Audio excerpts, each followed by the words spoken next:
Remember, Internet, It's Always Sunny in Robbie-Delphia. Quite a good show. About as great as fucking Dragon Ball Super is going lately. Am I right? Two left. Can't fucking wait. So I want to do a short little discussion video on should reprints make you want to sell your cards. And this is something that has been coming up a lot with the Ash reprint that's rolling around the corner here.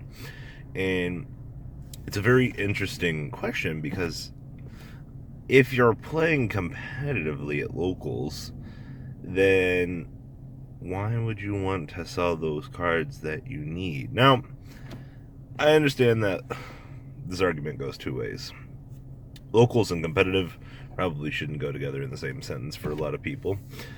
But here's the thing, a lot of people do take locals seriously, and I understand the viewpoint here, okay?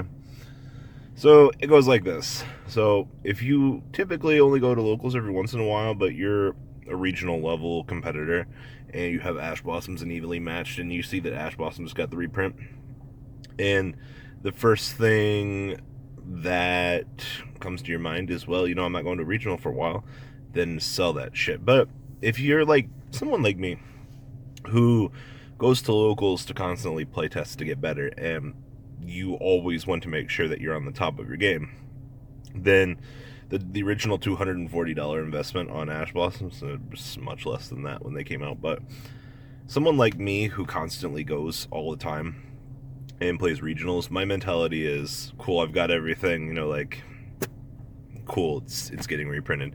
Doesn't really bother me because I've already got everything that I need. I tend to look at it this way. Most people see it as, what, if I can make $40 off of this and call it a day, that's absolutely fucking fine. I respect those people. If you can go a couple of weeks without playing it, or if your mentality is, hey, I don't need it at this very moment in time, then that's fine. More power to you. As long as you ensure that it's not something that you absolutely need at the moment, fine, go ahead and sell them. You're only doing yourself a disservice. But I think the important thing here is, thank you, Dairy Queen, for being my official sponsor. I wish. Sup, Rant. For those of you that don't actually have the Dairy Queen grill, I feel so sorry for you. You're missing out on a lot of interesting and amazing things in life. So, back to the point here. Alright? Should reprints dictate if you sell your original core copies? And I'll be honest with you, as somebody that had original Ultimate First Ed Effect Veilers, and they started just tanking in price as the reprints started coming out over time, yeah, it kind of sucked because I had sold off my original playset. I was like, you know what? I can play the shit rarity. It's fine. Commons didn't even bother me anyway. And then as time's going on, you eventually, Ash Blossoms come out, you pick up the first run of them, and you're like, oh, well, fuck, these are technically highest rarity at this point in time. I would secret ghost ogres and things like that. So eventually, if you go down too fast, you're like, yeah, fuck it, we'll sell off these and go down to the low rarity, or you'll eventually just be like, fuck it, I spent X amount of money at this point in time, and you'll just keep them. Now, I have a very, very weird mentality when it comes to this game, and it's something that not a lot of people can do or have the means or afford to do. Typically, when a set comes out, I automatically grab everything that I think is going to be relevant. It's like, well, fuck, grab a playset of this, grab a playset of this. Most of the cheap, shitty deck cores, shit like Benefice, Altergeist, literally $20 on release. Cool, we got it. It's done. I won't have to worry about it later. And then two things happen. One, I never play it, or B, I play it. It kind of just goes in this global playset box. It's like, hey, if you want to play this, we have it. I'm also an abnormality because I have technically 4 people that I supply cards to play with, and that's another subtopic and a subtopic. So Yu-Gi-Oh is so expensive that unless you yourself can supply other people with it, the means for me to get better is making sure that those people have cards to play with me to ensure that I can get better. Does that make sense? You know, you would, if you supply your playtesting group with the means that they need to get better, then as they get better, they can in turn beat your ass and fucking help you get better. God, I fucking love my bowl cut. It's once again, it's another very expensive thing, but typically if you're picking up cards on, this goes back to the sub point. God, this whole fucking video is a flowchart.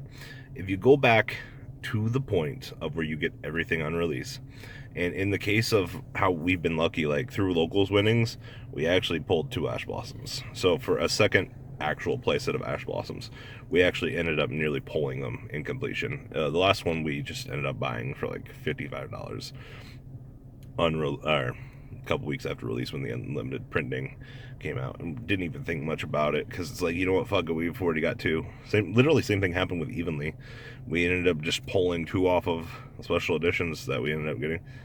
Yeah, luck plays a major role in wanting to see if you're competitive in this game or not. But if you have a constant means of being good at this game and you can continuously top locals, you know, there are some rewards to it, contrary to popular belief. I know a lot of people out there don't have locals to play this game, and that's a shame. A lot of people out there have multiple locals, multiple days of the week, and they're constantly getting rewarded for playing. You know, keeping your locals happy, keeping things interesting. No, you do have to admit, and contrary to popular belief, somebody's gonna get drunk off of that saying at this point in time. Contrary to popular belief, making sure that you stay on top of your Yu-Gi-Oh skills and make sure that you know how to play the game are actually very important. I would honestly argue that it might be as, you know, you have to know how to play the cards when you have them. And if you have the cards and you don't know how to play them, doing yourself a disservice. At that fucking point in time, you may as well just sell them. Like, if you have 3 Ash Blossom and 3 evenly matched, but you can't play the game of Yu-Gi-Oh, just go get yourself some fucking money and go play your fucking frog deck. Go play Paleo, you know? You know what I mean? There's no point in having good cards if you can't physically use them. You know, that's the other thing. A lot of people constantly ask the question, they're like, hey, like, back on the topic, I have these. You know, I don't go to regionals all that often. I only play local. Should I sell them? Fuck yes, you should. Fucking let somebody else get those cards. Make your money. If you really want to be the guy beating up on locals, then fine. I mean, I have quite a few people that only go to, I think I've only been to 1 regional in their life, that have Ash Blossoms and stuff like that. You know, if you're not gonna go to events, you know, sell them. If not, then you're gonna be that guy that people are probably gonna ask to borrow them from when they go to the regional. That's actually a very good thing. I cannot stress the friendship thing enough. If you want to sell your Ash Blossoms and your homie's not going to the event, give the nigga $5. You know, help him. You know, I never understood why people get so angry at the fact of, like, well, my friend would give them some sort of incentive back. Help them out, and they will probably return the favor to you. Robbie, why would I ever give somebody $5 to borrow cards? So, like my boy Devin, who doesn't return anything he ever borrows, you gotta make it worth my while.